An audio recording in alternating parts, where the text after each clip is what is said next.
Coloquios con la doctora Jacqueline Malagón. Muy buenas tardes, amigos de Coloquios con Jacqueline Malagón. Un domingo con ustedes, un domingo feliz, un domingo donde vengo a compartir temas, a veces son temas de más felicidad que otros, pero nunca pierden interés ni valor para la familia y para los docentes dominicanos. Me he pasado la semana pensando en las situaciones de violencia que estamos viendo. Alguien me dijo, doña Jackie, pero no se preocupe porque el mundo entero está en violencia. Y yo le dije, sí, pero a mí no me puede satisfacer que el mundo entero esté en violencia y que yo me quede tranquila porque también si todo está en violencia, pues entonces tenemos nosotros violencia en República Dominicana. No, esa no es la situación. Yo creo que los docentes, seamos dirigentes educativos, o seamos simplemente docentes o directores de centros educativos, o gente que hacemos acompañamiento, debemos preocuparnos por la situación de violencia acá en la escuela. Los números que acusan nuestras estadísticas son aplastantes. Y eso me movió a llamar al amigo distinguido médico psiquiatra, fundador, propietario y director de la Clínica Reno, primera en su género para el tema de los trastornos mentales. Y también trata los candidatos o los que se autocandidatean a suicidios. Y el doctor Reyes me dijo que me complacería asistiendo esta semana porque él sigue altamente preocupado. Por eso hoy me siento sumamente contenta de que aunque el tema no es el tema más agradable de tratar, sí es agradable abordarlo para buscar soluciones que como país, que como instituciones, que como personas tenemos que enfrentar para ayudar a que en la República Dominicana haya menos violencia. Doctor Reyes, bienvenido. Este programa es suyo. Gracias, Jacqueline. De nuevo aquí contigo.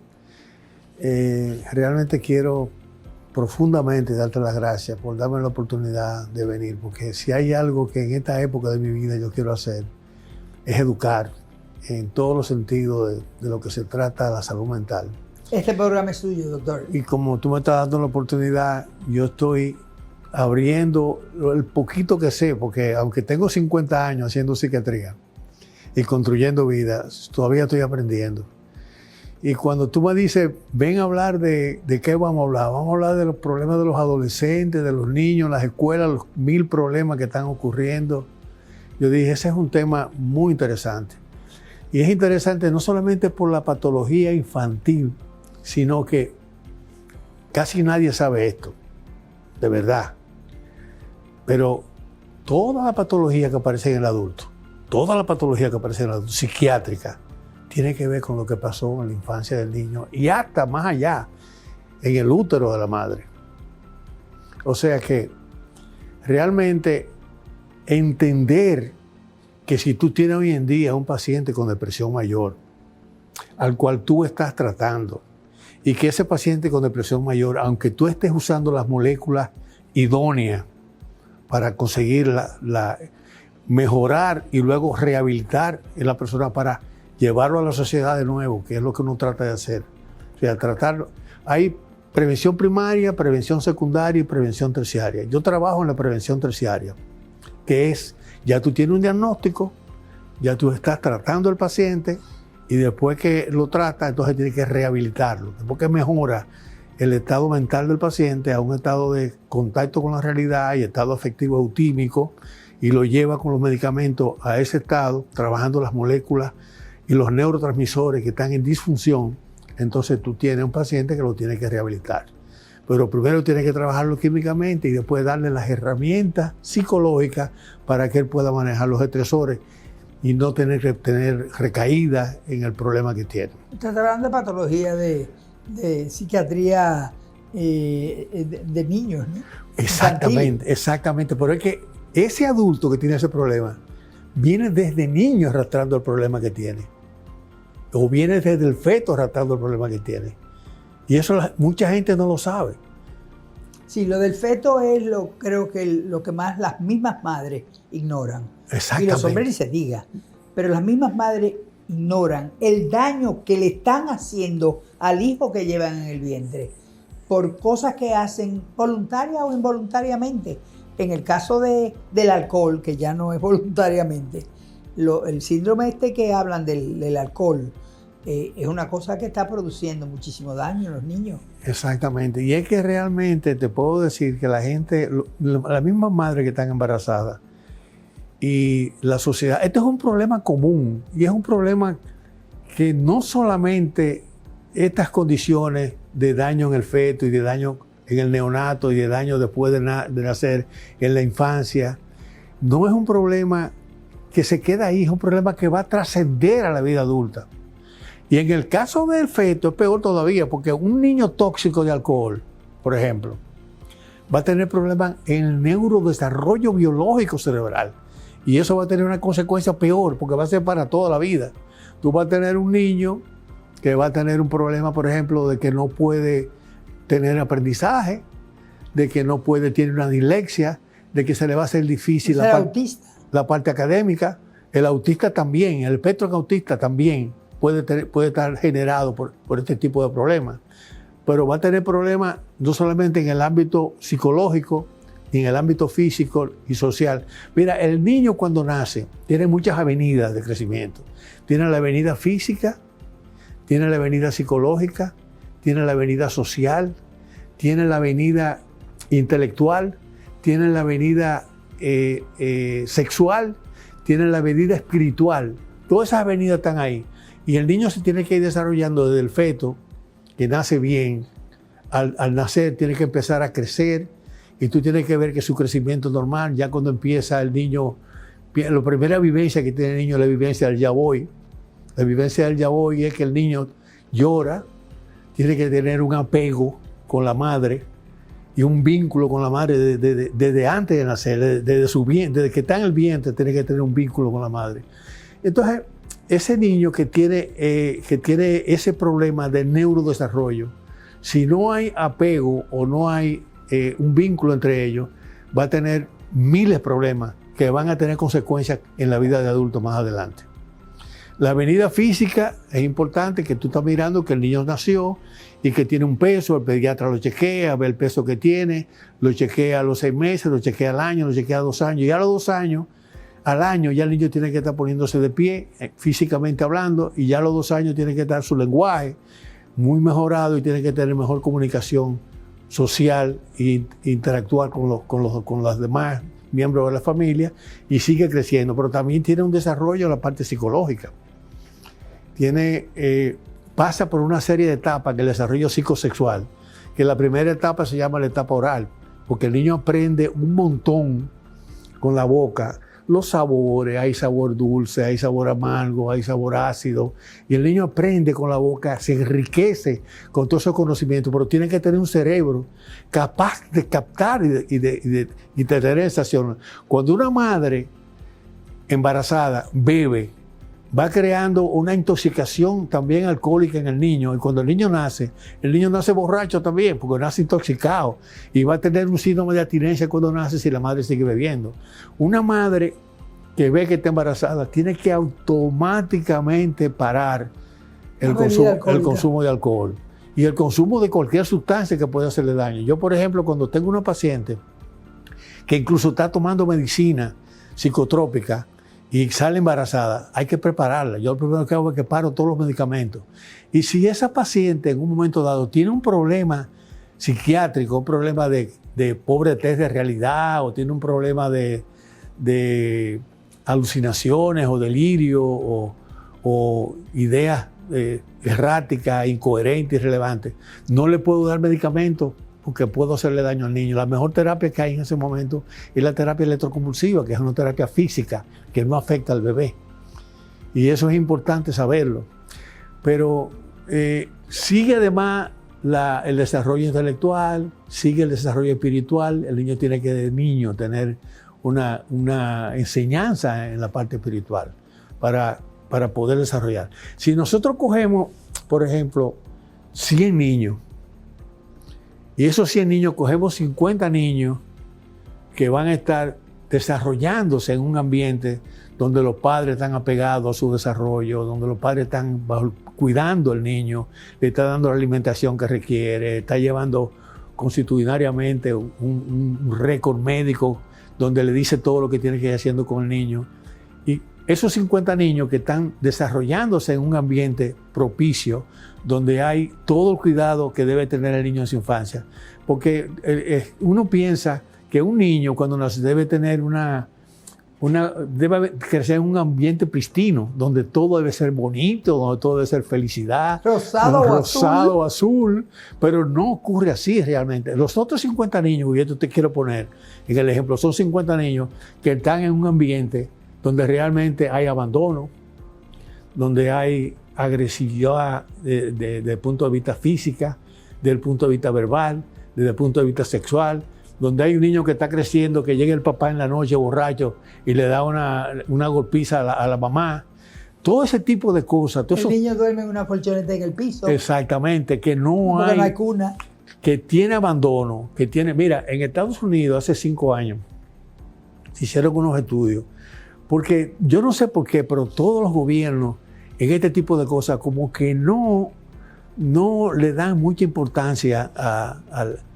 Porque esto es un problema que es un problema público, de salud pública. Esto no es un problema de psiquiatría nada más. Esto es un problema de salud pública y es como una epidemia que hay con respecto al desarrollo del niño y al cuidado que hay que tener con el niño. Pero estos 50 niños nacen en este ambiente y olvídate que van a haber una cantidad enorme de suicidios. Se hicieron unos estudios, como te dije, encontraron que 3 millones de personas habían tenido en Estados Unidos problemas de abuso sexual o de abuso verbal o de abuso de toda índole y sobre todo abandono. Y de esos 3 millones que habían sido encontrados que tenían problemas de abuso sexual, hubieron 1 millón de ellos fueron identificados por trabajadores sociales, identificados como que en ellos hubo realmente un daño y categóricamente se identificó cuál fue el devenir de ellos y dentro de eso había un 28% de esos niños que habían tenido abuso sexual y que tenían intentos de suicidio y que llegaban al suicidio también muchos de ellos. Simplemente por lo que te estoy diciendo, por el abandono en esa época, por la miseria que vivió ese niño en ese momento, por el abandono, por la agresión no solamente a ellos mismos, sino también a la madre, y los miles de problemas que tiene un niño cuando está en esa etapa de crecimiento. Sin contar en esto del tráfico de niños, que eso es una cosa también que tú sabes lo que está pasando. Y tráfico de órganos de niños. Además, ya tú te puedes imaginar lo que está pasando con eso. Pero la cosa es que se ha visto que realmente en esa etapa infantil, esos 50 niños que se criaron en un ambiente propio van a tener una salud y van a ser los líderes prácticamente de las naciones y los que van a ocuparse del desarrollo económico, social. Los privilegiados. Los privilegiados y los políticos. Pero esos otros 50 niños que yo te estoy diciendo que nacieron en ese ambiente de pobreza, realmente el devenir de ellos va a ser... Hay algunos que van a surgir, pero el porciento enorme de ellos que van a tener problemas psiquiátricos, y no solamente problemas psiquiátricos por ese problema, sino procesos inflamatorios, diabetes, hipertensión, daño de la formación ósea, daño no solamente de los psiquiátricos, o sea que no es un problema de salud psiquiátrica, sino un problema de salud pública, porque tiene mucho que ver con los problemas, y además, sin contar los problemas que van a haber cuando ya estos estén trabajando, que van a tener ausencia en el trabajo, que van a asistir y van a tener miles de problemas de tipo físico, de tipo orgánico, que van a requerir el cuidado y la atención médica a consecuencia de los abusos que tuvo en la infancia.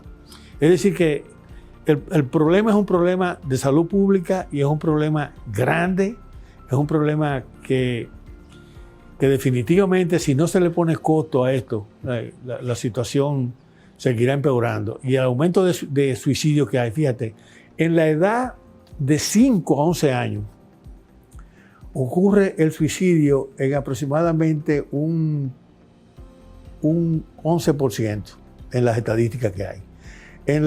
Y ocupa la 8ª causa de muerte en esa etapa de edad. De los 11 a los 15 años, ocupa la 3ª causa de muerte, el suicidio en esos casos. ¿Qué edad? El suicidio en esos casos. Y de 15 a 24 años, en Estados Unidos es la 2ª causa de muerte. En Chile es la 1ª causa de muerte en esta etapa, el suicidio. O sea que fíjate la cantidad de niños que se suicidan a consecuencia de los abusos y del abandono en la infancia.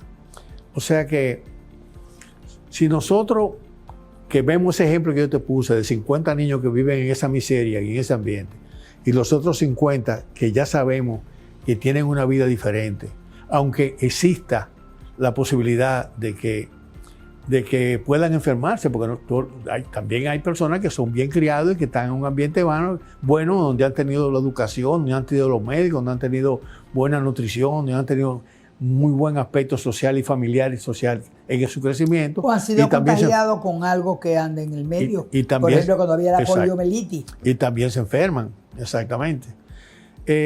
Hay muchos estudios que se han hecho en Estados Unidos para confirmar lo que te estoy hablando. Porque realmente Estados Unidos, hasta que no estudió las estadísticas de todas las condiciones que propician o que afectan el desarrollo del niño, si tú no tenías cómo evidenciarlo a través de una estadística, no había forma de que el gobierno ni nadie diera dinero para trabajar con eso. No fue hasta que se hicieron esas estadísticas que se pudo identificar eso. Por ejemplo, hablamos de lo que ya hablamos, del problema de niños que durante el embarazo la madre era alcohólica, todo el problema del neurodesarrollo que se produce.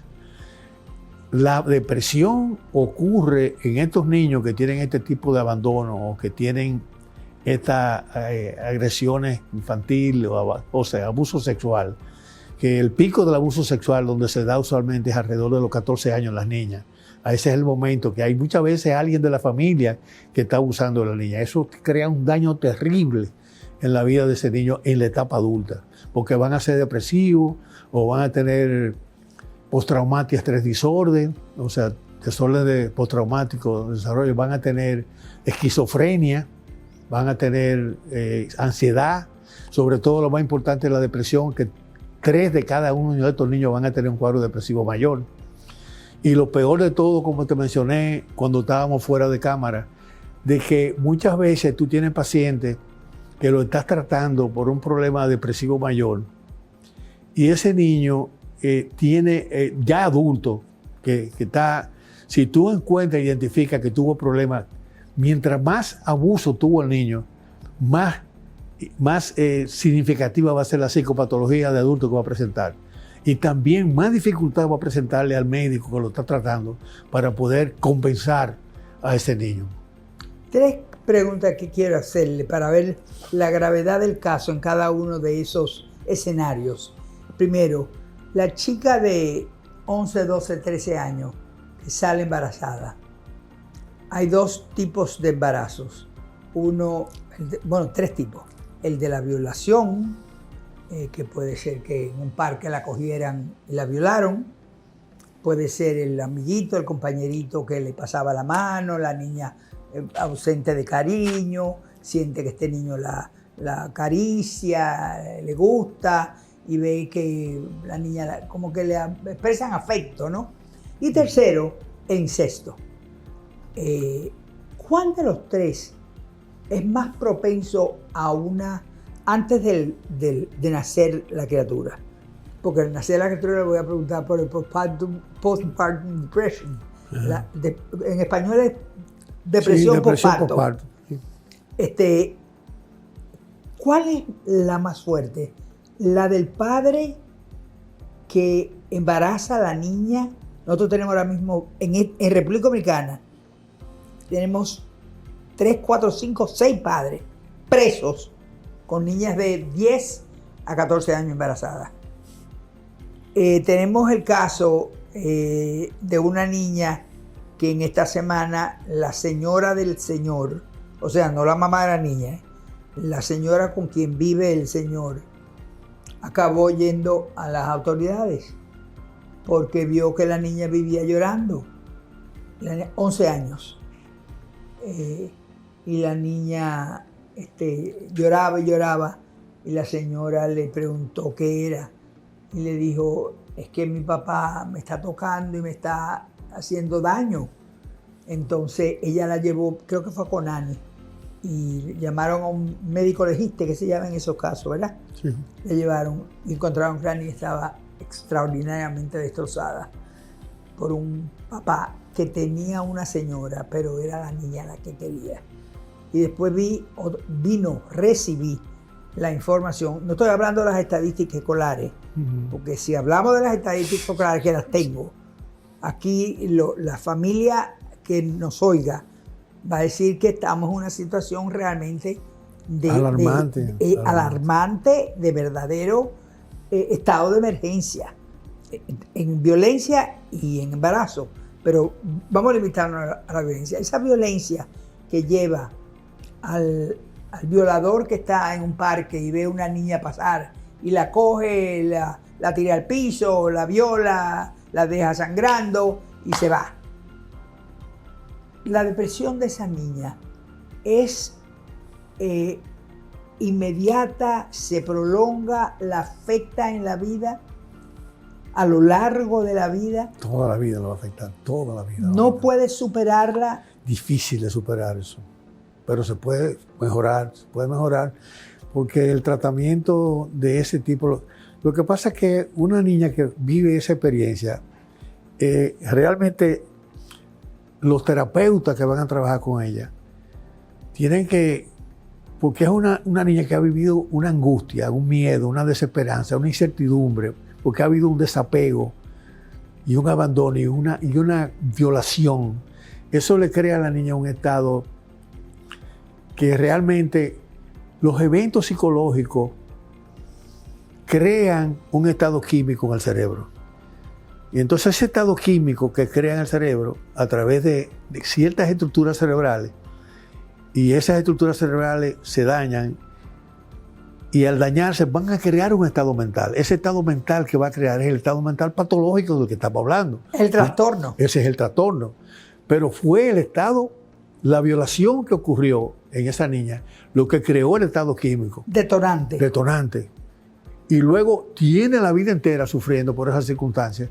Eso es catastrófico. Y lo que te estoy diciendo es que estamos bregando cuando pasa eso, primero, con ese sufrir o esa situación catastrófica que está viviendo un niño cuando está pasando eso, esa patología, pero no se queda ahí, sino que trasciende a la vida adulta. Y como va a trascender a la vida adulta, creando una depresión que muchas veces va a ser resistente a los mismos tratamientos que tú haces. Pero eso lo convertiría a él en una persona violenta Claro, en el futuro. Violencia, esos son agresividad, lo que ira. producen los feminicidios. Exactamente. Eso es lo que estamos hablando, que no solamente se limita a la patología del infante en el momento que están ocurriendo los hechos, sino que trasciende, porque crea, por ejemplo, algo, muy significativo, y es que mujeres, por ejemplo, que han sido estudiadas con resonancia magnética y le han hecho estudios, por ejemplo, del área de Broca, área 3 de Broca, que le ha pasado eso, tiene una disminución en esa área y no llegan a tener orgasmo nunca en su vida. Ni llegan, si tú le haces una resonancia a una persona normal, tú vas a ver el tamaño que tiene esa área y vas a ver el tamaño que tiene una persona que ha sido violada y que ha tenido repetitivamente violada por un, yo no sé ni cómo llamarle, porque la verdad animal. Es un HP. Es la mejor palabra que puede. Estoy de acuerdo con usted. Sí. Estoy de acuerdo con usted. Entonces, realmente, ese daño que le está causando, mientras más repetitivo es el asunto, más daño le está haciendo y más psicopatología va a presentar esta niña en la etapa adulta. Y más dificultad va a tener el psiquiatra que lo está tratando o el médico lo está tratando para tratar de mejorar esa condición mental que va a tener esa paciente. Mire, doctor, cuando usted me dijo que aceptaba venir hoy como invitado, yo no suelo, generalmente suelo invitar personas, pero con usted quedé gratamente impresionada, además de que gustó muchísimo el programa primero que hicimos con usted. Siempre invito personas de temas que no tenga yo que complicarme mucho de ponerme a estudiar y todo eso.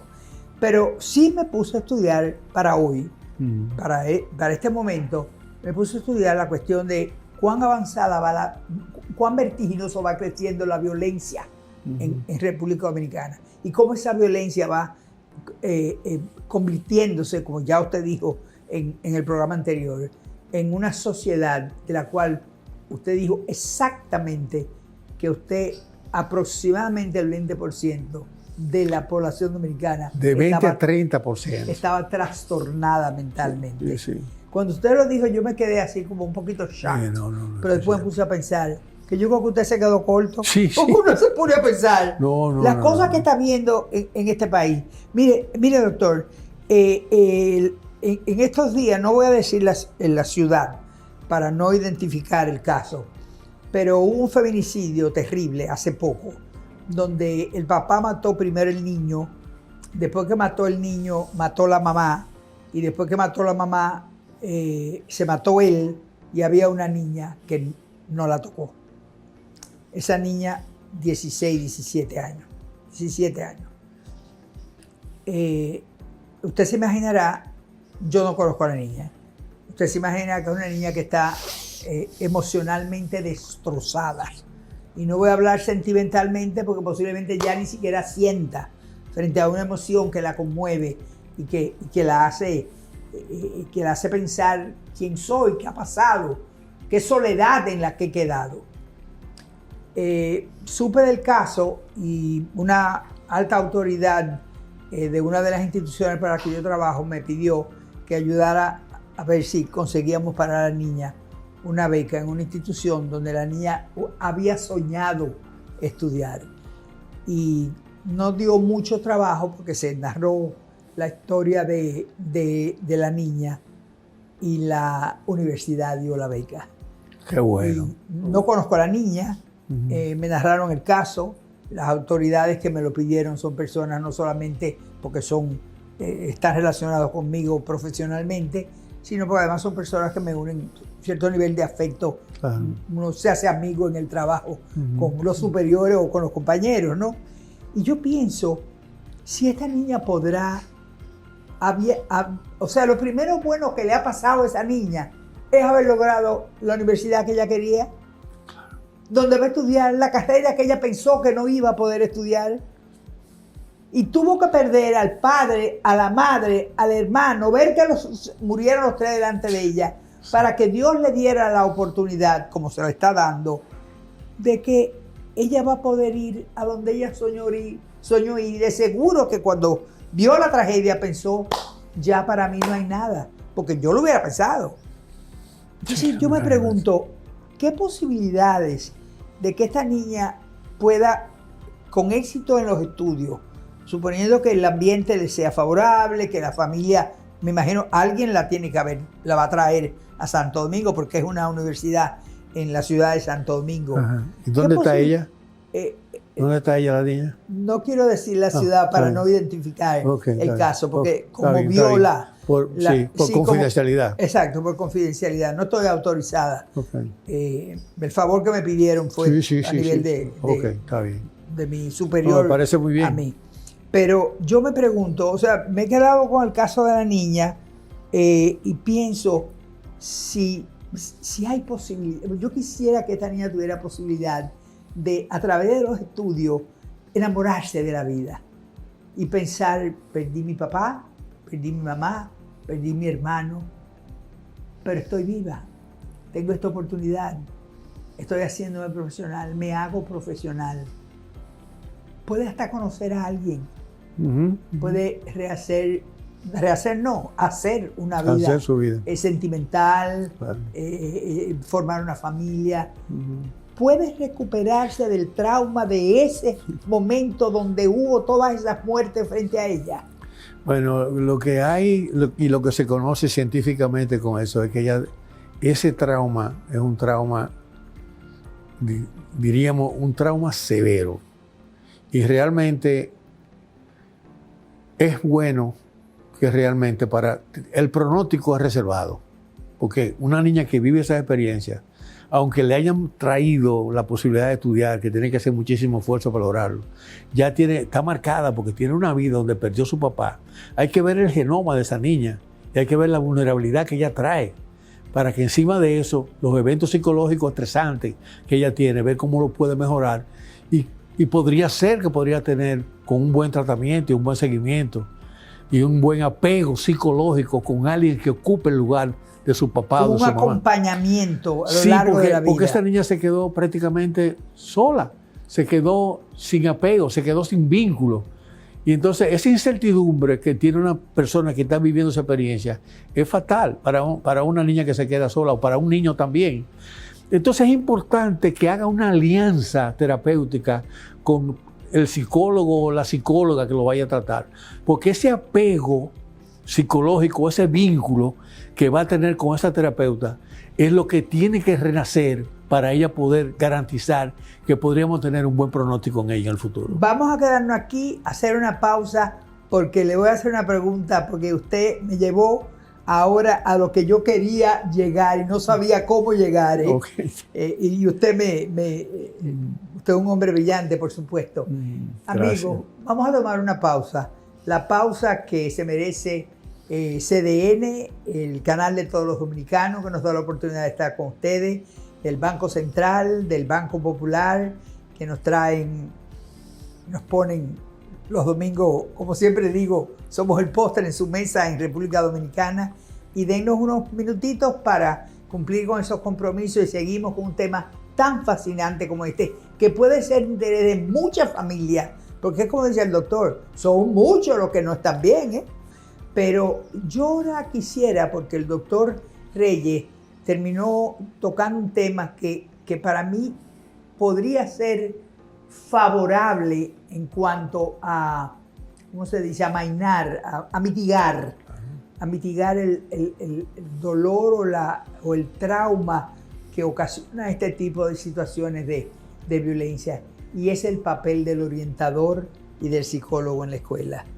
Yo no sé si yo le dije a usted, y no quiero yo monopolizar la conversación, que se pensó hace varios años, fue el doctor José Rafael Junén el que me contó el caso, en crear una serie de centros de atención primaria para salud y salud mental, o sea, incluía la salud mental, que fuera dentro del territorio cercano en las regionales o en los distritos.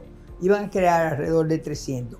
Creo que el proyecto abortó porque no he oído en cosas, ni José Rafael me lo ha vuelto a mencionar. Pero en ese entonces nos pusimos a pensar en el ministerio, lo que estábamos trabajando el área y con la propia viceministra, que si nosotros pensábamos que un niño que viene a la escuela y trae en la cara la situación patética en sus gestos de que le ha pasado algo, de que el niño ha vivido un trauma. Yo siempre uso el mismo ejemplo. El muchachito que dejó en su casa al hombre que le dio una galleta a la mamá la dejó en el suelo, el niño tenía que ir a la escuela y el niño fue llorando a la escuela. Llegó llorando a la escuela. Si ese niño se encuentra con una buena profesora, estamos asumiendo que sea buena, y lo ve, le abre los brazos, lo abraza y le dice, ¿qué te pasa? Ven, déjame ayudarte. Pero el niño empieza a dar señales. No la da ese día, pero la da una semana o 2 semanas después. Señales que yo no puedo identificarle, pero usted entiende lo que yo quiero decir, señales. Estoy segura que el público entiende lo que quiere decir señales. Y la maestra, que es buena, llama a la orientadora. Y la orientadora viene y dice, efectivamente, este niño puede que sea violento, puede que sea apático, puede que haga bullying o que le hagan bullying. Es un niño que no está esté intranquilo, que Attention no preste deficit, atención, attention que sea un ADD o un ADHD, o sea, con hiperactividad, Con hiperactividad o sin también.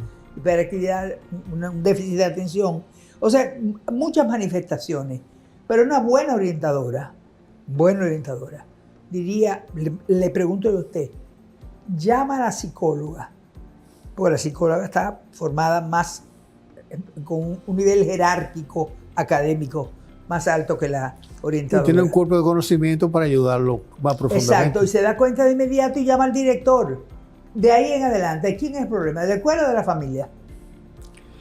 Yo creo que es un problema de todo, porque es un problema que entiendo que el problema es que no hay las herramientas para ofrecerlo, porque lo importante es que el gobierno sepa la necesidad que hay, porque esto es un problema, como te dije, de salud pública. Esto no es un problema de una familia, ni es un problema de la escuela, ni del educador, ni es un problema de las industrias diferentes, pero todos debemos cooperar para que eso ocurra. Ahora mismo, la primera comunidad terapéutica que hay en este país la hice yo. Yo vine de Estados Unidos en 1978, me tuve que regresar un par de años después a Puerto Rico. En Puerto Rico tuve la oportunidad de trabajar en Ciudad Modelo, tuve la oportunidad de trabajé en la cárcel de Puerto Rico, se creó la primera sala psiquiátrica dentro del hospital del Oso Blanco. Yo fui el psiquiatra que atendió a esos pacientes, que comenzó un año trabajando con ellos. Y hubo la unidad de PICU, que es la unidad de cuidado intensivo, y la unidad intermedio, porque del área de PICU, que la manejábamos 2 psiquiatras, pasaba al intermedio, y el intermedio entonces se iba a la población general. Pero volviendo otra vez a la pregunta que tú haces, si ese niño o esa niña, en el caso específico de este niño, que sería un buen tema mirarlo, no tiene un vínculo o un apego con lo que podríamos llamar en inglés foster father o foster mother, que sería la terapeuta, y se crea ese vínculo, es de la única forma que esa niña puede renacer. Cualquier ¿Podría niño... ser ese foster father o ese foster mother, padre adoptivo, madre adoptivo, podría ser el maestro?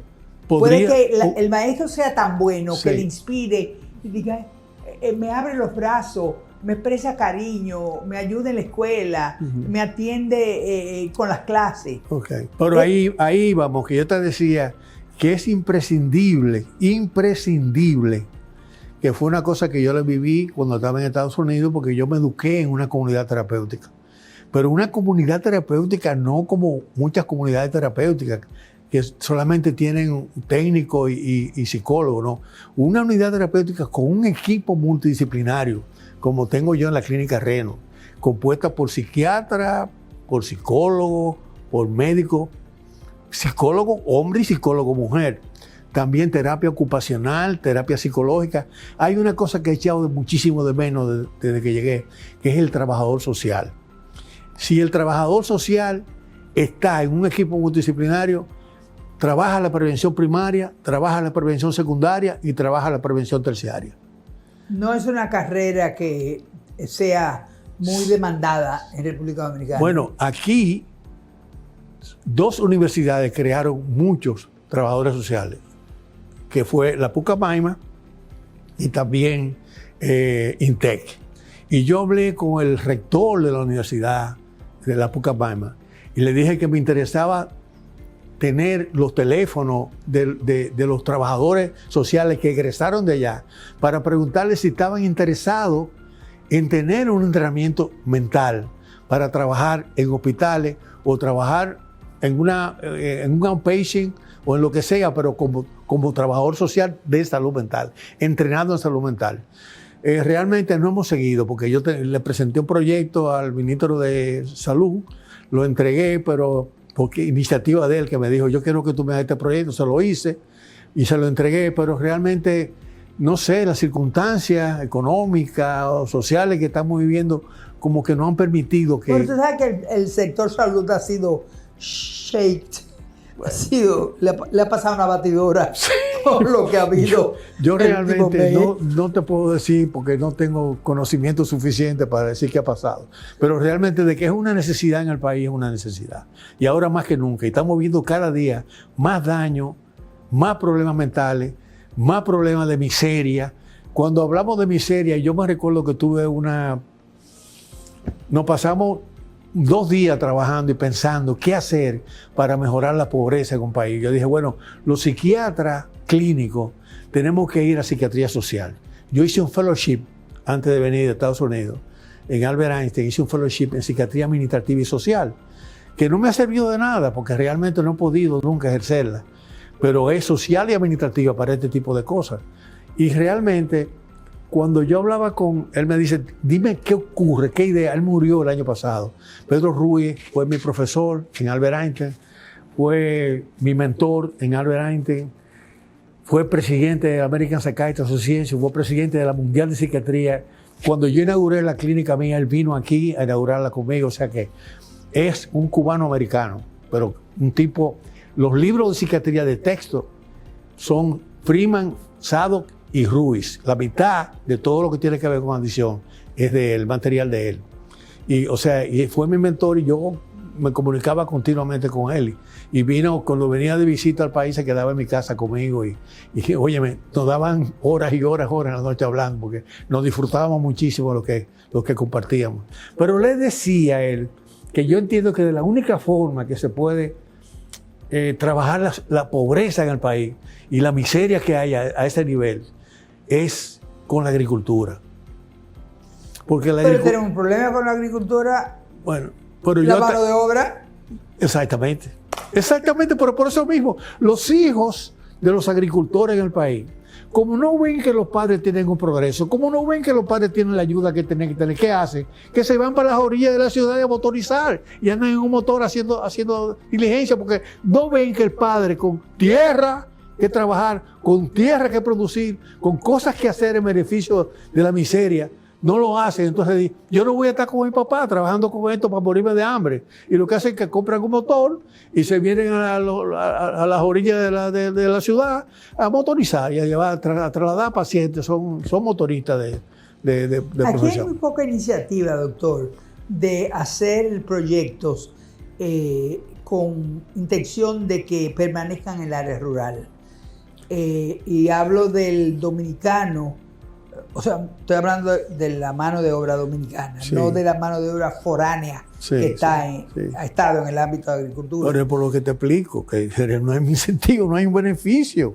Bueno, porque es que el empresario busca la mano de obra más barata, la que no tiene que reportar al Seguro Social, sí, la que le paga menos, la que pide menos, y ese que la coge y ese el asalariado es porque está a nivel de que o lo coge o se queda.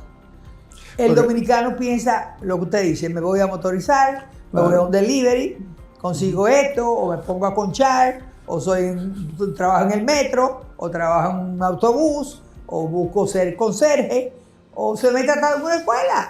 Claro que sí. Y va aprendiendo. Pero es que fíjate, pero ponle. Tú sabes una cantidad de campesinos que tienen tierra suficiente para que viva toda la familia y viva bien, pero no tienen realmente la educación, ni tienen tampoco el seguimiento, ni tienen el entrenamiento que tienen que tener. No tienen incentivo. Porque no producen, y entonces los intermediarios se quedan con el dinero. Entonces, si un intermediario se queda, tú produces batata, y la batata tú vienes un intermediario y te la compra a 2 y la vende a 20. El que gana dinero es el intermediario y no el campesino que se fajó a trabajar, a sembrar la batata, a buscar la cosa, a mirar todo lo que tenía que hacer para levantar. Pero oye, nos salimos del tema. Porque estamos... No pero crea. Eso es miseria, porque la miseria crea el problema. Exacto, cuando vienen a los barrios, a la miseria, exacto, es donde empieza a hacer la violencia, empieza a efervecer en ellos. Y la violencia los lleva o al narcotráfico, o los lleva a hacer asaltos. Que no hemos hablado de eso en la psicopatología infantil. Bueno, les voy a decir una cosa, si hablamos de eso, usted se va a caer para atrás lo que pasó en estos días en La Vega. 17 Cuéntame. niños con una sustancia inducida. No murió ninguno, pero no murió de casualidad, Sí. porque hubo 4 o 5 de los niños, según me cuentan las personas del ministerio en esa área, que se vieron feas, Claro, claro. tuvieron varios días internas. Porque es que fíjate, esas sustancias entran al cerebro y cuando entran al cerebro producen en el protoplasma de la neurona, producen un cambio en los neurotransmisores que disfuncionan y crean. Hay una sustancia en el cerebro que se llama BDNF en inglés, que es Brain Derivative Neurotrophic Factor, factor neurotrófico derivado del cerebro, que eso se va en caída, en cascada para abajo. Y entonces cuando eso cae, el paciente empieza a presentar la psicopatología. Trastorno de psicosis, que puede ser una psicosis breve, puede ser un trastorno esquizofreniforme, que puede ser una esquizofrenia, que tú tienes que, para hacer el diagnóstico, decir, necesito por lo menos 6 meses para identificar que la psicosis y el trastorno psicótico quiere decir que hay una alteración de los conceptos que lleva a una mala interpretación de la realidad. Eso es lo que se llama psicosis, alterar los conceptos y malinterpretar la realidad. Cuando hablo de psicosis me refiero a eso. Entonces, eso ocurre por la sustancia y muchas veces tú tienes que esperar 6 meses para esperar que ese cerebro elimine toda la sustancia que indujo ese cuadro psicótico para poder hacer un diagnóstico de que no, esto es un cuadro esquizofreniforme o esto es un cuadro esquizofrénico. Si no, tú no puedes hacer el diagnóstico. O un cuadro de bipolaridad. Para cualquier diagnóstico que tú vayas a hacer de ese material psicológico, cuando es un trastorno puro psiquiátrico, tú tienes que, porque todas las sustancias generan diferentes cambios en los neurotransmisores. Cuando es, por ejemplo, la marihuana produce un trastorno a nivel de dopamina 1 y dopamina 2 cuando tú eres tóxico, que produce delirio y alucinaciones. Pero cuando tú lo haces de una forma recreacional, lo que te daña es de 3, de 4 y de 5, que son los sistemas dopaminérgicos, que lo que tiene que ver con metas, objetivos y planes. Por eso tú ves que Esos son los gummies. Que llaman. Sí, exactamente. Lo están vendiendo en todas partes. En Estados Unidos ya en la farmacia lo hay, Los gummies de marihuana. Oye, hace un daño terrible porque tú lo que tienes es una persona que podría ser un tremendo profesional por su inteligencia. Le rompe la inteligencia emocional, le quita el control, le quita la conciencia, le quita la perseverancia y no tiene meta, ni objetivos, ni planes. Y se queda en la nada, un cerebro que pudo ser con mucha utilidad para la economía del país. Porque una persona que está trabajando, una persona que deja dinero al gobierno, el problema es económico. Sí. A la larga. La verdad es que entonces uno no entiende los gobiernos porque ese obrero agrícola que no es el dominicano, que pagaría impuestos que hacen riqueza no para todos. Exacto. Traen al que no lo paga. Exacto. Y nada más es rico al empresario. Óyeme, es un desastre económico. El gobierno yo no sé por qué. Ellos no están supuestos a saberlo. Somos los profesionales que tenemos que ayudarlos a que ellos entiendan eso, para que podamos hacer las cosas mejor y que se produzca más dinero para los servicios necesarios del país y también los beneficios sociales que tiene que haber, carreteras. La verdad, doctor, ese tema no puede llevar a un tema político. No, porque yo no soy político. Yo lo que soy. No, yo tampoco. No, yo no a mí soy me político. encanta hablar de política. Sí, a mí también. Pero frente a una cámara me da miedo porque No, que no como vayan que a los ir a- gobernantes Oye. tienen una piel tan sensible. Uno tiene que pensar lo que dice con un cuidado. Bueno, pero que realmente uno tiene que decir las cosas para que si ellos oyen, mira, yo estoy aquí, mira, juro ante Dios y ante ti y ante los que me están escuchando, que cualquier cosa que yo pueda hacer, no por este gobierno, por cualquiera, aunque yo te voy a decir una cosa, yo voté por este gobierno. No, yo también. Yo voté por este gobierno. Pero creo que tienen que hacer cosas, pero hay que decirle a ellos lo que hay que hacer, porque ellos no son técnicos, uno es el técnico. Y tiene que decir que lo que está pasando aquí es producto de que no hay, en cada hospital general del país, debía haber un equipo multidisciplinario y tenemos que incluir entre ese grupo de multidisciplinario el trabajador social. Mientras no hagamos eso, que ese trabajador social te va a identificar los problemas de dengue también, de físico, porque es una persona que va a estar asistiendo a las casas y mirando los problemas que hay en esa Es casa. atención primaria. Primaria lo va a hacer. Y prevención primaria, que es evitar la incidencia y también secundaria, que es la prevalencia. El caso que yo le puse en la escuela de la señal es una atención de prevención. Exactamente. Atención de prevención. Y no hay. Si hay el orientador, si hay el psicólogo, efectivamente este sepa. niño o violento o apático o un niño raro o triste. Jacqueline, tú vas a ver en ese niño, que es precisamente cosa de lo que iba a decir ahorita, que un niño cuando tiene depresión, lo que tú vas a ver es que tiene o no está durmiendo o está durmiendo demasiado. O tú ves que el niño está comiendo demasiado o que no tiene nada de apetito y está perdiendo libras. O va a ver que está en la vida académica del colegio, está disminuyendo la capacidad intelectual que tiene y que no está cumpliendo con las tareas del colegio y que está irritable y que está agresivo y que está violento. Si tú ves eso en un niño, chequea lo que está pasando en ese niño. Porque la depresión de un niño no es igual que la depresión de un adulto. Pero se parece mucho a la psicopatología. Yo no sé en qué área regional. Pero lo siguiente de eso es el suicidio en ese niño. Porque ese trastorno de una depresión profunda lo lleva al suicidio. Últimamente ha habido casos, y no necesariamente de los grupos vulnerables, sino de familias que no tienen ningún tipo de señal de vulnerabilidad.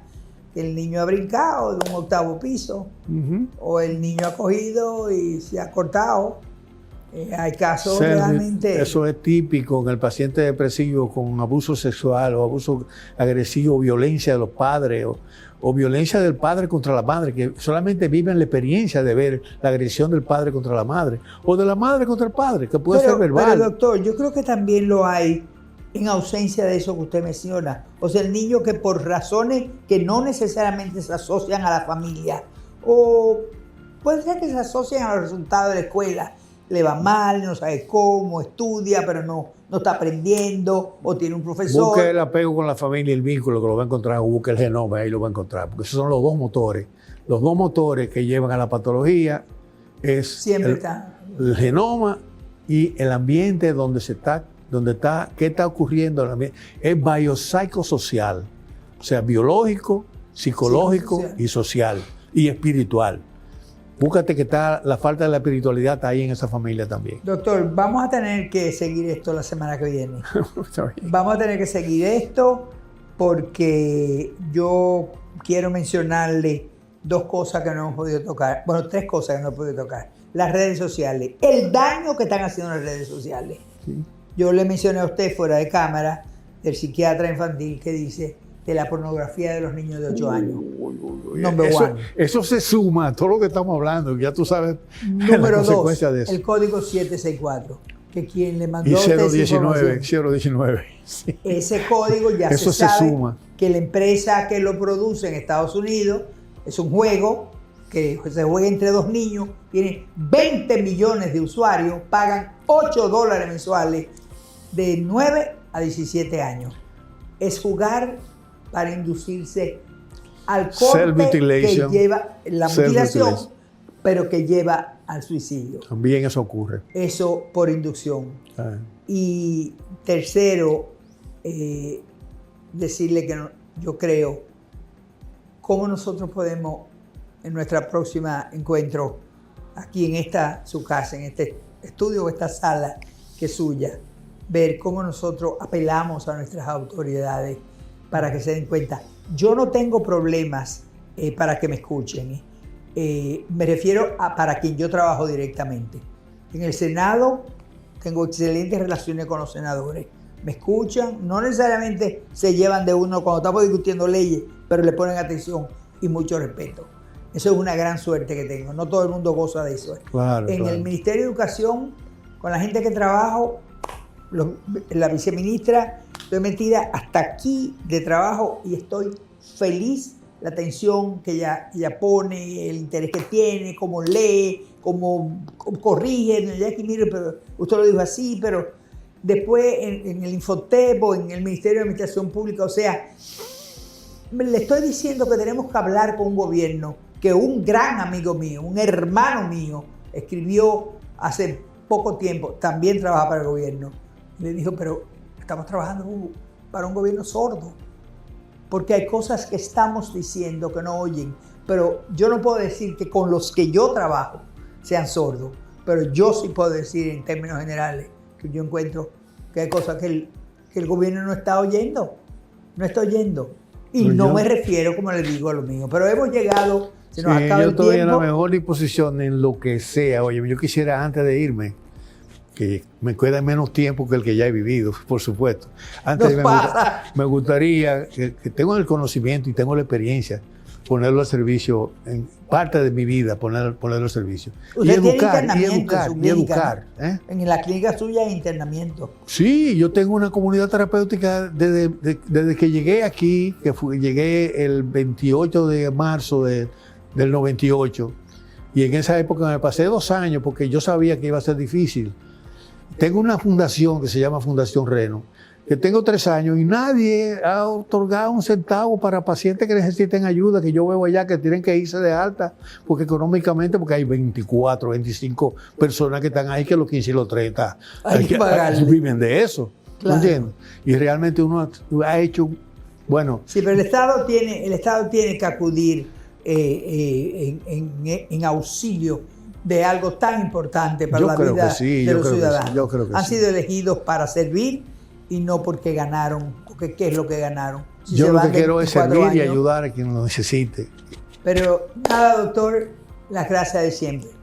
Lo espero para Gracias. grabar la semana que viene. Está bien. Está Y bien. tan pronto Cuenta pase un conmigo. programa que tengo ya pautado, vamos a ir con estos 2 programas, el de Ok, hoy está y el bien. próximo que vamos a grabar, y vamos a ver cómo nos vamos a concentrar en el próximo para ver si tocamos las fibras de nuestras autoridades.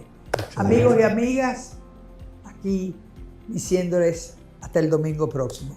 Un abrazo para todos aquí en los países que nos están viendo.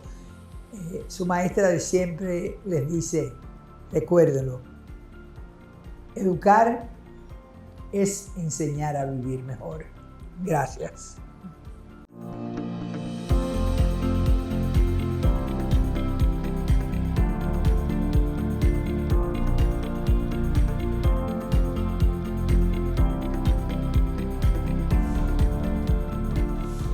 Coloquios con la doctora Jacqueline Malagón.